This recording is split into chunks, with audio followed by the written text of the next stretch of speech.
પ્રકરણ 12 બાયોટેકનોલોજી અને તેના પ્રયોજનો. તમે અગાઉના પ્રકરણમાં બાયોટેકનોલોજી વિશે અભ્યાસ કરી ચૂક્યા છો, જેમાં મુખ્યત્વે જનીનિક રૂપાંતરિત સૂક્ષ્મજીવો, ફૂગ, વનસ્પતિઓ અને પ્રાણીઓનો ઉપયોગ કરીને બાયોફાર્માસ્યુટિકલ અને જૈવિક પદાર્થોનું ઔદ્યોગિક સ્તરે ઉત્પાદન કરવામાં આવે છે. બાયોટેકનોલોજીનો ઉપયોગ ચિકિત્સાશાસ્ત્ર, નિદાન, ખેતીમાં જનીનિક રૂપાંતરિત પાકો, પોષણ મૂલ્ય ધરાવતા ખાદ્યો, બાયોરેમેડિયેશન, અપશિષ્ટ સુધારણા એટલે કે વેસ્ટ મેનેજમેન્ટ તથા ઉર્જા ઉત્પાદનમાં થઈ રહ્યો છે. બાયોટેકનોલોજીના 3 જટિલ સંશોધન ક્ષેત્રો નીચે મુજબ છે. 1. સુધારેલા સજીવ, સામાન્યતઃ સૂક્ષ્મજીવ અથવા શુદ્ધ ઉત્સેચકોના સ્વરૂપમાં શ્રેષ્ઠ ઉત્પ્રેરક પૂરા પાડવા. 2. ઉત્પ્રેરકના કાર્ય માટે ઇજનેરી વિદ્યાની મદદથી ઇષ્ટતમ પરિસ્થિતિઓનું નિર્માણ કરવું. તથા 3. અનુપ્રવાહ સંસાધન ટેકનોલોજી દ્વારા પ્રોટીન અથવા કાર્બન સંયોજનનું શુદ્ધિકરણ. ચાલો હવે આપણે અભ્યાસ કરીએ કે મનુષ્ય ખાસ કરીને સ્વાસ્થ્ય અને અન્ન ઉત્પાદનના ક્ષેત્રમાં પોતાના જીવન સ્તરની સુધારણા માટે કેવી રીતે બાયોટેકનોલોજીનો ઉપયોગ કરે છે. ખેતીવાડીમાં બાયોટેકનોલોજીના પ્રયોજનો. Biochemical application. અન્ન ઉત્પાદનના વધારા માટે વિચારી શકાય એવા 3 વિકલ્પો જોઈએ. 1. એગ્રોકેમિકલ આધારિત ખેતી. 2. કાર્બનિક ખેતી. અને 3. જનીનિક ઇજનેરી પાકો આધારિત ખેતી. હરિયાળી ક્રાંતિ 3 ગણો અન્ન પુરવઠો પૂરો પાડી શક્યો છે, પરંતુ તે વધતી જતી માનવ વસ્તી માટે અપૂરતો છે. વધારાનું ઉત્પાદન માત્ર સુધારેલી પાકની જાતિઓના ઉપયોગ વડે જ નહીં, પરંતુ કુશળ વ્યવસ્થાપન, મહાવરા અને એગ્રોકેમિકલ એટલે કે ખાતરો અને જંતુનાશકોને લીધે છે. આમ છતાં વિકસતા વિશ્વમાં એગ્રોકેમિકલનો ઉપયોગ ખેડૂતો માટે ખૂબ જ ખર્ચાળ છે, તેમજ પરંપરાગત સંવર્ધનના ઉપયોગ દ્વારા વર્તમાન જાતિઓના પાક ઉત્પાદનમાં વધારો સંભવ નથી. શું કોઈ એવો વૈકલ્પિક રસ્તો છે કે જેમાં આનુવંશિક એટલે કે જનીનિક માહિતીનો ઉપયોગ કરીને ખેડૂત પોતાના ખેતરોમાંથી વધારે ઉત્પાદન પ્રાપ્ત કરી શકે? શું એવો કોઈ રસ્તો છે કે જેના દ્વારા ખાતરો તેમજ રસાયણોનો ન્યૂનતમ ઉપયોગ કરીને તેના દ્વારા પર્યાવરણ પર ઊભા થતા હાનિકારક પ્રભાવોને ઘટાડી શકાય? જનીન પરિવર્તિત પાકોનો ઉપયોગ એકમાત્ર શક્ય ઉકેલ છે. એવી વનસ્પતિઓ, બેક્ટેરિયા, ફૂગ તેમજ પ્રાણીઓ કે જેના જનીન કૃત્રિમ રીતે પરિવર્તિત કરવામાં આવ્યા છે, જેને જનીન પરિવર્તિત સજીવો એટલે કે જેનેટિકલી મોડિફાઈડ ઓર્ગેનિઝમ્સ એટલે કે GMO કહે છે. GM વનસ્પતિઓનો ઉપયોગ ઘણા બધા પ્રકારે લાભદાયી છે. જનીનિક રૂપાંતરણ દ્વારા અજૈવિક તાણ એટલે કે શીત, અછત, ક્ષાર, ગરમી સામે પાકોને વધારે સહિષ્ણુ બનાવાયા. જીવાતનાશક રસાયણો પરની નિર્ભયતા ઘટાડવી એટલે કે જંતુ પ્રતિરોધક પાકો. લલણી પછી થતા નુકસાનને ઘટાડવામાં સહાય કરવી. વનસ્પતિઓ દ્વારા ખનિજોના ઉપયોગની કાર્યક્ષમતા વધારવી એટલે કે તે ઝડપથી નષ્ટ પામતી ભૂમિની ફળદ્રુપતાને અટકાવે છે. ખોરાકનું પોષણકીય મૂલ્ય વધારે છે. ઉદાહરણ: વિટામિન એનું વધુ પ્રમાણ ધરાવતા સોનેરી ચોખા એટલે કે ગોલ્ડન રાઈસ.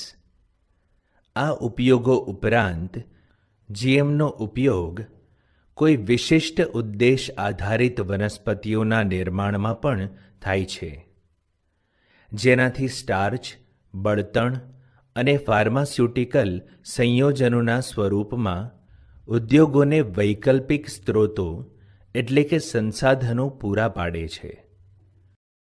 કૃષિમાં બાયોટેકનોલોજીના કેટલાક પ્રયોજનો વિશે તમે વિગતવાર અભ્યાસ કરશો, જેમ કે જીવાત પ્રતિકારક વનસ્પતિઓ, જે જંતુનાશકોના ઉપયોગના પ્રમાણને ઘટાડશે. બીટી વિશ બેસિલસ થુરિન્જીએન્સિસ બેક્ટેરિયા દ્વારા ઉત્પન્ન થાય છે. બીટી વિષકારક જનીનની બેક્ટેરિયામાં પ્રતિકૃતિઓ તૈયાર કરીને તેને વનસ્પતિઓમાં પ્રદર્શિત કરવામાં આવે છે, જેથી આવી વનસ્પતિઓમાં પ્રતિકારક માટે જંતુનાશકોની જરૂરિયાત રહેતી નથી. આવી રીતે બાયોપેસ્ટિસાઇડ્સનું નિર્માણ થાય છે. દાખલા તરીકે બીટી કપાસ, બીટી મકાઈ, ચોખા, ટામેટાં, બટાટા અને સોયાબીન વગેરે.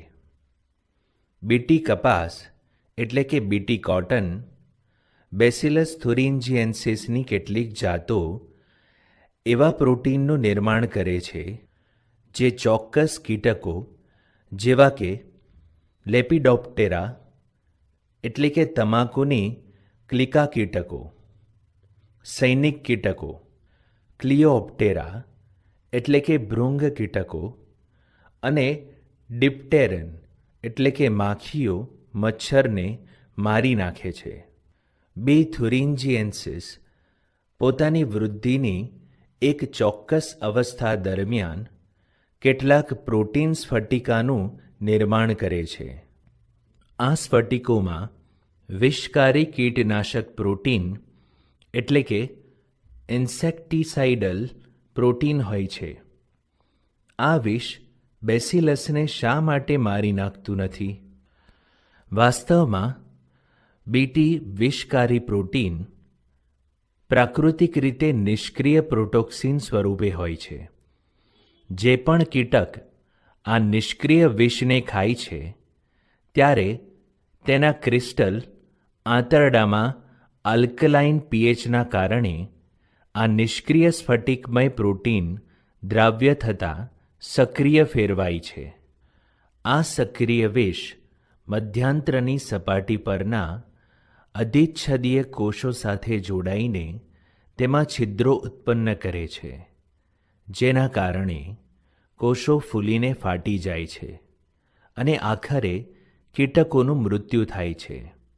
વિશિષ્ટ બીટી વિષકારક જનીન જે બેસિલસ થુરિન્જીએન્સિસમાંથી અલગીકૃત કરીને કપાસ જેવી ઘણી પાક વનસ્પતિઓમાં દાખલ કરાઈ ચૂક્યું છે.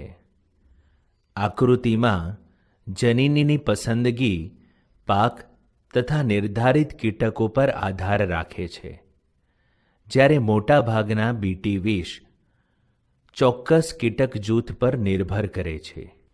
વિષ જે ક્રાય આઈએસી જનીન દ્વારા સાંકેતન પામે છે તેને ક્રાય કહે છે. તે ઘણા બધા પ્રકારના હોય છે. ઉદાહરણ તરીકે, જે પ્રોટીન એ જનીન ક્રાય આઈએસી અને ક્રાય આઈઆઈએબી દ્વારા સાંકેતન પામેલ હોય છે તે કપાસના બોલવોર્મ્સને નિયંત્રિત કરે છે, જ્યારે ક્રાય આઈએબી કોર્ન બોરર એટલે કે મકાઈમાં છિદ્રો પાડતી ઉપદ્રવી જીવાત તેને નિયંત્રિત કરે છે. પેસ્ટ પ્રતિકારક વનસ્પતિઓ એટલે કે પેસ્ટ રેઝિસ્ટન્ટ પ્લાન્ટ્સ. કેટલાક સૂત્રકૃમિઓ માનવ સહિત ઘણા પ્રાણીઓમાં અને કેટલાય પ્રકારની વનસ્પતિઓ પર પરોપજીવી તરીકે હોય છે. સૂત્રકૃમિ મેલાઇડેગાઇન ઇન્કોગ્નિશિયા તમાકુના છોડના મૂળ પર ચેપ લગાડીને તેના ઉત્પાદનને ખૂબ જ ઘટાડી દે છે. ઉપરયુક્ત સંક્રમણને અટકાવવા માટે એક નવીન યોજનાનો સ્વીકાર કરવામાં આવેલ હતો, જે આરએનએ અંતઃક્ષેપ એટલે કે આરએનએ ઇન્ટરફિયરન્સ પ્રક્રિયા પર આધારિત હતી. આરએનએ અંતઃક્ષેપ બધા સુકોષ કેન્દ્રી સજીવોની કોષીય સુરક્ષા માટેની એક પદ્ધતિ છે. આ પદ્ધતિમાં વિશિષ્ટ એમઆરએનએ પૂરક ડીએસઆરએનએ સાથે જોડાયા બાદ નિષ્ક્રિય થઈ જાય છે, જેના ફળ સ્વરૂપે એમઆરએનએના ભાષાંતરણ એટલે કે ટ્રાન્સલેશનને અટકાવે છે. આ પૂરક ડીએસઆરએનએનો સ્ત્રોત આરએનએ જનીન સંકુલ અથવા તો ચલાયમાન જનીનિક તત્વો પરિવર્તકો એટલે કે મોબાઇલ જેનેટિક એલિમેન્ટ્સ ટ્રાન્સપોઝન્સ ધરાવતા વાયરસ દ્વારા લાગેલ ચેપમાંથી હોઈ શકે છે, જે એક આરએનએ મધ્યસ્થી દ્વારા સ્વયં જનન પામે છે. એગ્રોબેક્ટેરિયમ વાહકોનો ઉપયોગ કરીને સૂત્રકૃમિ વિશિષ્ટ જનીનોને યજમાન વનસ્પતિમાં પ્રવેશ કરાવી ચૂક્યા છીએ. આકૃતિમાં ડીએનએનો પ્રવેશ એવી રીતે કરાવવામાં આવે છે જેથી તે યજમાન કોષોમાં અર્થપૂર્ણ એટલે કે સેન્સ અને પ્રતિઅર્થપૂર્ણ એટલે કે એન્ટીસેન્સ આરએનએનું નિર્માણ કરે છે. આ બંને આરએનએ એકબીજાના પૂરક હોય છે, જે બેવડા કુંતલમય ડીએસઆરએનએનું નિર્માણ કરે છે, જેનાથી આરએનએ અંતઃક્ષેપ શરૂ થાય છે અને આ કારણે સૂત્રકૃમિના વિશિષ્ટ એમઆરએનએ નિષ્ક્રિય થઈ જાય છે, જેના ફળ સ્વરૂપે પારજનનિક એટલે કે ટ્રાન્સજેનિક યજમાનમાં પરોપજીવી જીવંત રહી શકતા નથી. આ પ્રકારે પારજનનિક વનસ્પતિ પોતાની રક્ષા પરોપજીવીઓથી કરે છે. ઔષધમાં જૈવ તકનીકીનું પ્રયોજન એટલે કે બાયોટેકનોલોજીકલ એપ્લિકેશન ઇન મેડિસિન. પુનઃ સંયોજિત ડીએનએ ટેકનોલોજી પદ્ધતિનો સ્વાસ્થ્ય સુરક્ષાના ક્ષેત્રમાં અત્યાધિક પ્રભાવ પડ્યો છે, કારણ કે તેના દ્વારા ઉત્પન્ન થતા સુરક્ષિત અને સારા પ્રભાવશાળી ચિકિત્સક ઔષધોનું ઉત્પાદન વધુ માત્રામાં સંભવ થયું. પુનઃ સંયોજિત ચિકિત્સકીય ઔષધોથી અનૈચ્છિક પ્રતિરક્ષાત્મક પ્રભાવ પાડે છે.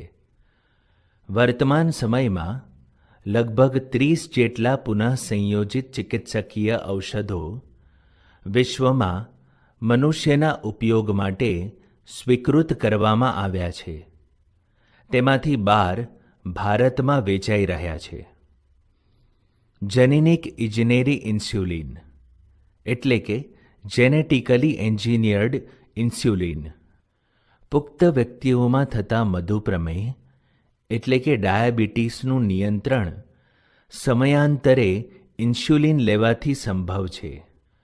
જો માનવ ઇન્સ્યુલિન પર્યાપ્ત માત્રામાં ઉપલબ્ધ ન હોય તો મધુપ્રમેહ રોગી શું કરશે?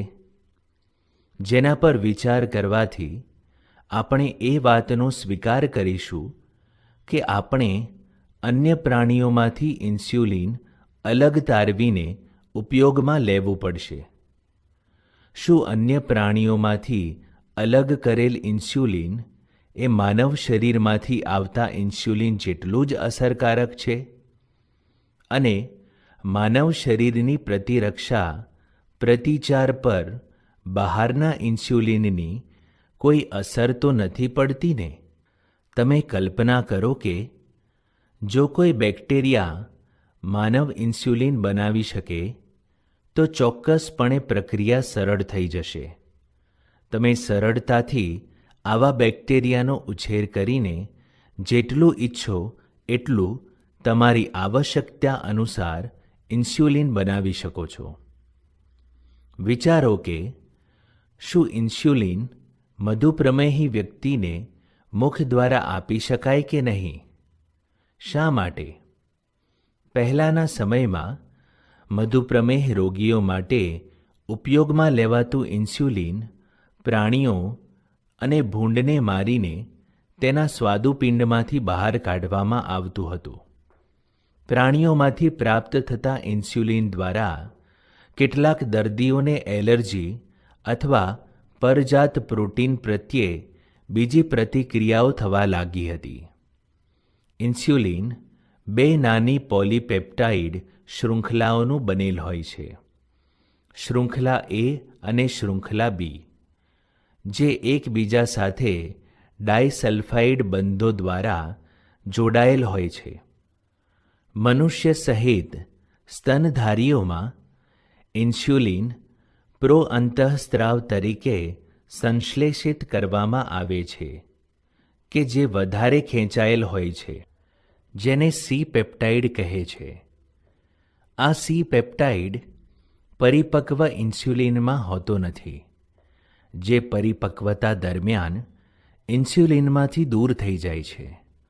આ ડીએનએ ટેકનોલોજીનો ઉપયોગ કરીને મેળવતા ઇન્સ્યુલિન ઉત્પાદનોનો મુખ્ય પડકાર એ છે કે ઇન્સ્યુલિનને એકત્રિત કરી પરિપક્વ સ્વરૂપમાં તૈયાર કરવું.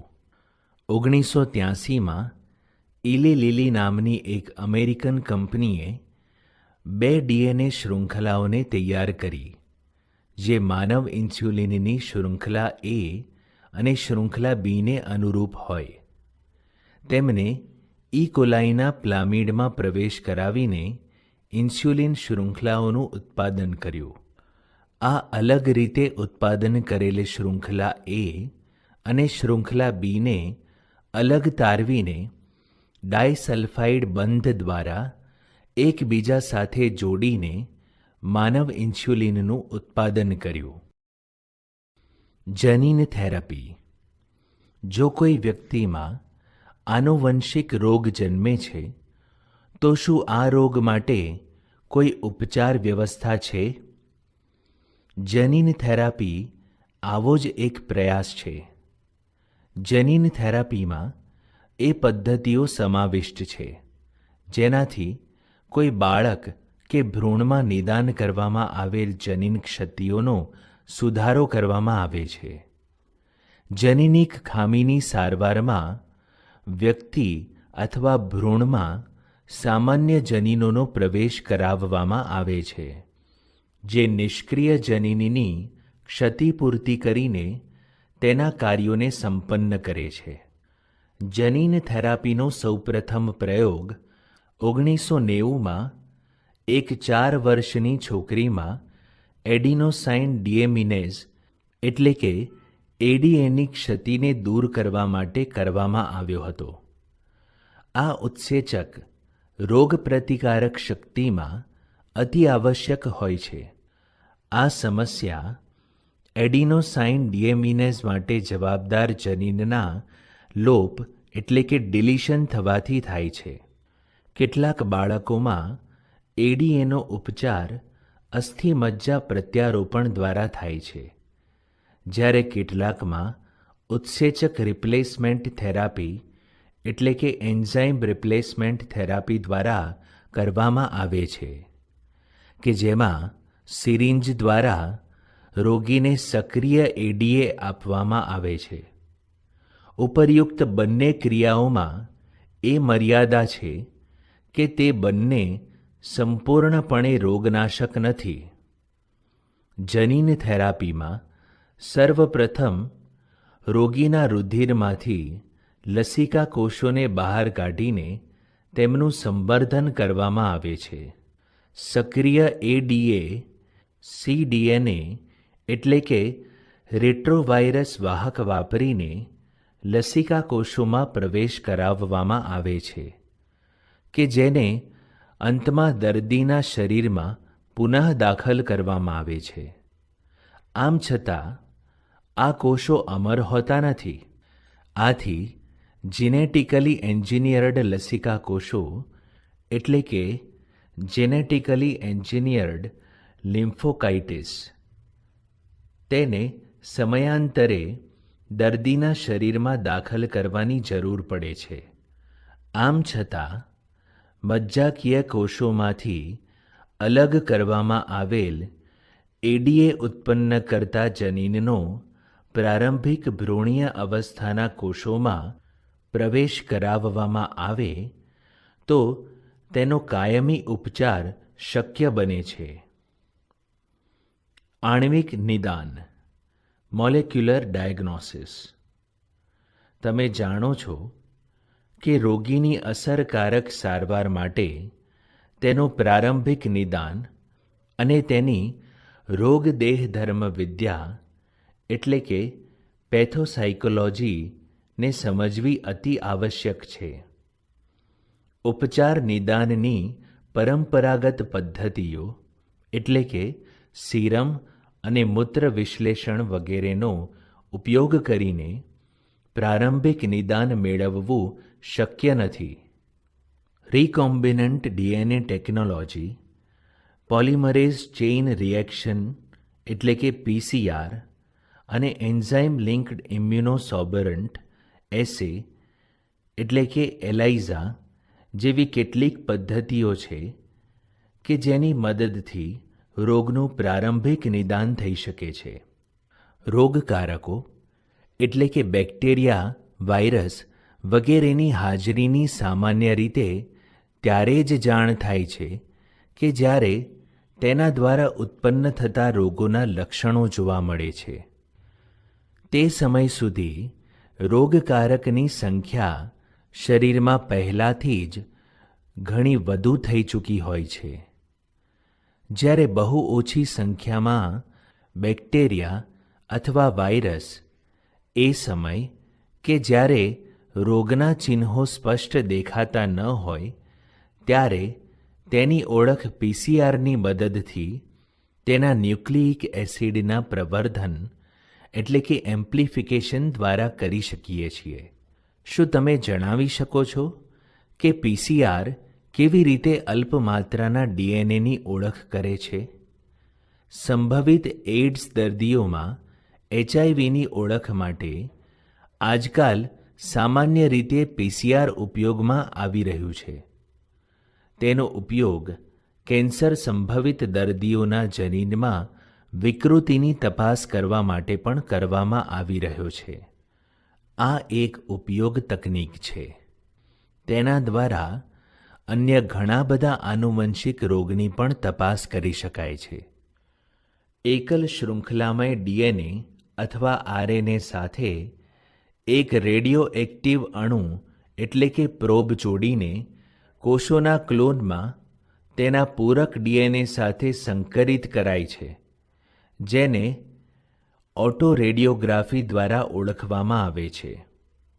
ક્લોન કે જેમાં વિકૃત જનીન જોવા મળે છે તે ફોટોગ્રાફિક ફિલ્મ પર દેખાતા નથી, કેમ કે પ્રોબ તથા ઉત્પરિવર્તિત એટલે કે વિકૃત જનીન એકબીજાના પૂરક હોતા નથી.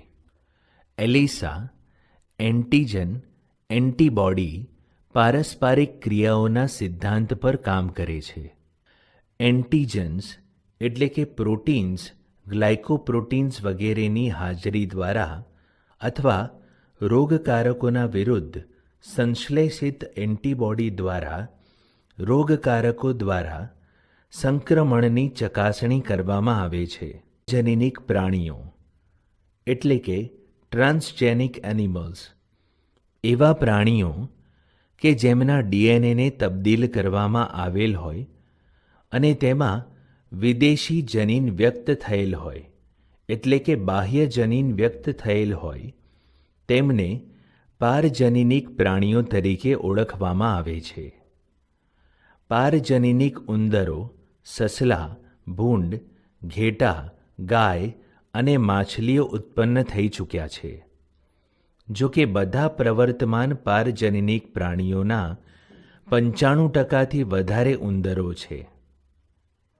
આવા પ્રકારના પ્રાણીઓનું ઉત્પાદન શા માટે કરવામાં આવે છે? આવા રૂપાંતરો કરવાથી મનુષ્યને શું ફાયદો થાય છે? ચાલો તેના કેટલાક સામાન્ય કારણોની તપાસ કરીએ. સામાન્ય દેહધર્મ વિદ્યા અને વિકાસ, નોર્મલ સાયકોલોજી એન્ડ ડેવલપમેન્ટ. વિશિષ્ટ રૂપે પારજનીનિક પ્રાણીઓનું નિર્માણ, જનીનના નિયંત્રણ અને શરીરના વિકાસ તેમજ સામાન્ય કાર્યો પર થતી અસરોના અભ્યાસ માટે કરવામાં આવે છે. ઉદાહરણ: વૃદ્ધિ માટે જવાબદાર જટિલ કારકો જેવા કે ઇન્સ્યુલિન જેવા વૃદ્ધિકારકોનો અભ્યાસ કરવા, બીજી જાતિના જનીનનો પ્રવેશ કરાવ્યા સિવાય ઉપરયુક્ત કારકોના નિર્માણમાં થતા પરિવર્તનો દ્વારા પ્રેરાતી જૈવિક અસરોનો અભ્યાસ તથા કારકોની શરીરમાં જૈવિક ભૂમિકા વિશે માહિતી પ્રાપ્ત થાય છે. રોગનો અભ્યાસ, સ્ટડી ઓફ ડિઝીઝ. રોગોના વિકાસમાં જનીનોની ભૂમિકા શું છે તે માટેની આપણી સમજને વધારવા માટે મોટાભાગના પારજનીનિક પ્રાણીઓ વિકસાવવામાં આવ્યા છે. માનવ રોગો માટે એક મોડલ તરીકે તેનો પ્રયોગ કરી શકાય તે માટે તેને વિશિષ્ટ રૂપે બનાવેલ છે, જેથી રોગોની નવી સારવાર માટેનો અભ્યાસ થઈ શકે. વર્તમાન સમયમાં કેન્સર, સિસ્ટિક ફાઇબ્રોસિસ, સંધિવા અને અલ્ઝાઇમર જેવા ઘણા માનવ રોગો માટે પારજનીનિક મોડલ ઉપલબ્ધ છે. જૈવિક નિપજો, બાયોલોજિકલ પ્રોડક્ટ્સ. કેટલાક માનવ રોગોની સારવાર માટે દવાઓની આવશ્યકતા હોય છે કે જે જૈવિક નિપજોની બનેલી હોય છે. આવી નિપજોને બનાવવી ખૂબ જ ખર્ચાળ છે.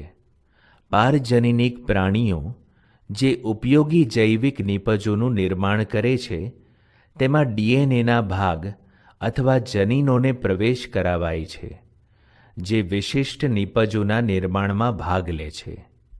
ઉદાહરણ: માનવ પ્રોટીન આલ્ફા-1 એન્ટીટ્રિપ્સિનનો ઉપયોગ એમ્ફીસેમાની સારવાર માટે થાય છે. એવી જ રીતે ફિનાઇલ કીટોન્યુરિયા એટલે કે પીકેયુ અને સિસ્ટિક ફાઇબ્રોસિસની સારવાર માટે પ્રયાસ કરવામાં આવેલ છે. 1977માં પ્રથમ પારજનીનિક ગાય રોઝી દ્વારા માનવ પ્રોટીન સભર દૂધ 1 લીટરમાં 2.4 ગ્રામ ઉત્પન્ન કરવામાં આવ્યું. આ દૂધ મનુષ્યનું આલ્ફા લેક્ટાલ્યુમિન ધરાવે છે અને તે માનવ શિશુ માટે ગાયના કુદરતી દૂધ કરતાં વધુ પોષણયુક્ત સતોલ ઉત્પાદન ગણાય. રસી સુરક્ષા, વેક્સિન સેફટી. મનુષ્ય પર ઉપયોગ કરતા પહેલાં રસીની સુરક્ષા માટેના પરીક્ષણ કરવા માટે પારજનીનિક ઉંદરોનું નિર્માણ કરવામાં આવ્યું છે. શરૂઆતમાં પારજનીનિક ઉંદરોનો ઉપયોગ પોલિયો રસીની સુરક્ષાના પરીક્ષણ માટે કરવામાં આવે છે. જો ઉપરયુક્ત પ્રયોગ સફળ અને વિશ્વસનીય હશે તો રસી સુરક્ષા તપાસ માટે વાનરના સ્થાને પારજનીનિક ઉંદરોનો ઉપયોગ થઈ શકશે. રાસાયણિક સુરક્ષા પરીક્ષણ, કેમિકલ સેફટી ટેસ્ટિંગ. આ વિષારિતા અથવા સુરક્ષા પરીક્ષણ તરીકે પણ ઓળખાય છે. આ એ જ પ્રક્રિયા છે કે જેમાં દવાઓની વિષારિતાનું પરીક્ષણ કરવામાં આવે છે. પારજનીનિક પ્રાણીઓમાં જોવા મળતા કેટલાક જનીનોને આવા વિષારી પદાર્થો પ્રત્યે અતિસંવેદનશીલ બનાવાય છે, જ્યારે બિનપારજનીનિક પ્રાણીઓમાં આવું હોતું નથી. પારજનીનિક પ્રાણીઓને વિષારી પદાર્થોના સંપર્કમાં લાવ્યા બાદ ઉત્પન્ન થતા અભ્યાસ કરવામાં આવે છે. આવા પ્રાણીઓમાં વિષારિતાના પરીક્ષણ દ્વારા આપણને ટૂંકા સમયમાં જ પરિણામ પ્રાપ્ત થઈ જાય છે. નૈતિક પ્રશ્નો, એથિકલ ઇશ્યુઝ. હવે માનવ જાતિ દ્વારા અન્ય કોઈ પણ સજીવોમાં કોઈ પણ નિયમન વગર વધુ અખતરા કરી શકાશે નહીં. બધી માનવીય પ્રવૃત્તિઓ કે જે સજીવો માટે મદદરૂપ અથવા નુકસાનકારક હોય તેના નીતિ નિયમોના મૂલ્યાંકન માટે કેટલાક નૈતિક માપદંડોની આવશ્યકતા છે. આવા નૈતિક મુદ્દાઓનું જૈવિક મહત્ત્વ રહેલું હોય છે. જ્યારે જનીનિક રૂપાંતરિત સજીવો નિવસન તંત્રમાં પ્રવેશે ત્યારે આવા સજીવોના અણધાર્યા પરિણામો મળી શકે છે. એટલા માટે ભારત સરકારે એવા સંગઠનની સ્થાપના કરી જેમ કે GEAC, genetic engineering approval committee, જે પારજનીનિક સંશોધન સંબંધિત કાર્યોની માન્યતા એટલે કે વૈધાનિકતા તથા જનસેવાઓ માટે પારજનીનિક સજીવોના અમલીકરણની સુરક્ષા વગેરે વિશે નિર્ણય લેશે. જનસેવાઓ જેવી કે આહાર તેમજ ચિકિત્સા સ્ત્રોતો માટે સજીવોના રૂપાંતરણ અથવા ઉપયોગિતા, જે આવા સજીવોના ઇજારા એટલે કે પેટન્ટ સંબંધિત સમસ્યાઓ પણ બનવા પામી છે.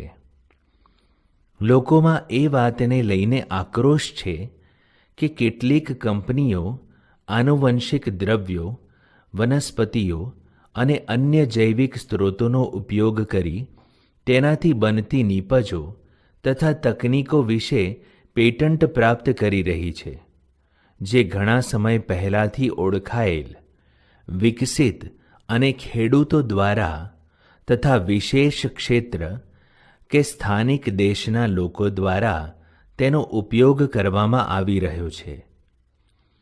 ચોખા એક મહત્વનું ખાદ્ય અન્ન છે, જેના વિશે હજારો વર્ષો પહેલાંની એશિયાની ખેતીના ઇતિહાસમાં વર્ણન જોવા મળે છે. એક અનુમાનના આધારે માત્ર ભારતમાં ચોખાની લગભગ 2 લાખ જાતિઓ જોવા મળે છે. ભારતમાં ચોખાની જે વિવિધતા છે તે વિશ્વની સૌથી વધુ વિવિધતાઓમાંની એક છે. બાસમતી ચોખા તેની અનોખી સુગંધ તથા સ્વાદ માટે પ્રચલિત છે અને તેની 27 ઓળખાયેલ જાતો ભારતમાં ઉગાડવામાં આવે છે. પ્રાચીન પુસ્તકો, લોક સાહિત્ય તથા કવિતાઓમાં બાસમતીનું વર્ણન જોવા મળેલ છે, જેનાથી એ ખ્યાલ આવે છે કે તેનું સૈકાઓ પહેલાં વાવેતર કરવામાં આવેલું હતું. વર્ષ 1977માં અમેરિકાની એક કંપનીએ બાસમતી ચોખા પર US પેટન્ટ અને ટ્રેડમાર્ક કાર્યાલય દ્વારા ઇજારો પ્રાપ્ત કરી લીધો, જેનાથી તે કંપની બાસમતી ચોખાની નવી જાતો અમેરિકા તથા વિદેશોમાં વેચી શકે છે. બાસમતીની આવી નવી જાત વાસ્તવમાં ભારતીય ખેડૂતોની પરંપરાગત જાતોમાંથી વિકસિત કરવામાં આવી હતી. ભારતીય બાસમતીને અર્ધવામન જાત સાથે સંકરણ કરાવીને નવી શોધ અથવા એક નવી ઉપલબ્ધિનો દાવો કર્યો હતો. પેટન્ટ લાગુ પડવાથી એક આધિપત્ય દ્વારા અન્ય લોકો દ્વારા બાસમતીનું વેચાણ પ્રતિબંધિત થઈ શકતું હતું. નીપજો અને પ્રક્રિયાઓ આધારિત ભારતીય પરંપરાગત ઔષધો, ઉદાહરણ તરીકે હળદર અને લીમડાના પેટન્ટ મેળવવાના ઘણા બધા પ્રયત્નો કરેલા છે. જો આપણે આના વિશે જાગૃત થઈશું નહીં અને આવી પેટન્ટના અમલીકરણને તરત જ અટકાવીશું નહીં, તો અન્ય દેશો અથવા વ્યક્તિઓ આપણો સમૃદ્ધ વારસો છીનવી લેશે અને આપણે તે માટે કશું જ નહીં કરી શકીએ. જૈવ તસ્કરી, બાયોપાયરસી. બહુરાષ્ટ્રીય કંપનીઓ અને અન્ય સંગઠનો દ્વારા જૈવ સંપત્તિઓની પેટન્ટનું જે તે દેશ તથા તેના સંબંધિત લોકોની સત્તાવાર મંજૂરી કે આર્થિક લાભ આપ્યા વગર તેમનું શોષણ કરે તેને જૈવ તસ્કરી કહે છે. મોટા ભાગના ઔદ્યોગિક રાષ્ટ્રો આર્થિક સમૃદ્ધિ ધરાવે છે, પરંતુ જૈવ વિવિધતા અને પરંપરાગત જ્ઞાન અપૂરતું છે. એનાથી વિપરીત વિકાસશીલ અને અલ્પ વિકસિત વિશ્વ જૈવ સ્ત્રોતો માટે જૈવ વિવિધતા અને પરંપરાગત જ્ઞાનથી સમૃદ્ધ હોય છે. આવા જૈવ સ્ત્રોતોના પરંપરાગત જ્ઞાનનો ઉપયોગ આધુનિક પ્રયોજનોમાં કરવામાં આવે છે, જેના ફળ સ્વરૂપે તેના વ્યાપારીકરણ દરમિયાન સમય, શક્તિ તથા ખર્ચનો પણ બચાવ થાય છે. વિકસિત અને વિકાસશીલ રાષ્ટ્રોની વચ્ચે અન્યાય, અપર્યાપ્ત ક્ષતિપૂર્ણ અને લાભોની ભાગીદારી પ્રત્યે સમજદારી પામી રહી છે, જેના કારણે કેટલાક રાષ્ટ્રો પોતાના જૈવ સ્ત્રોતો અને પરંપરાગત જ્ઞાનના પૂર્વ અનુમતિ વગર થતા શોષણ પર પ્રતિબંધ માટેના નિયમો બનાવી રહ્યા છે. ભારતીય સંસદમાં હમણાં જ ઇન્ડિયન પેટન્ટ બિલમાં બીજો મુસદ્દો લાગુ કરેલ છે, જે એવા મુદ્દાઓને ધ્યાને લેશે જેના અંતર્ગત પેટન્ટ નિયમ સંબંધિત ઝડપી પ્રાવધાન, સંશોધન અને વિકાસીય પ્રયાસ સામેલ હોય.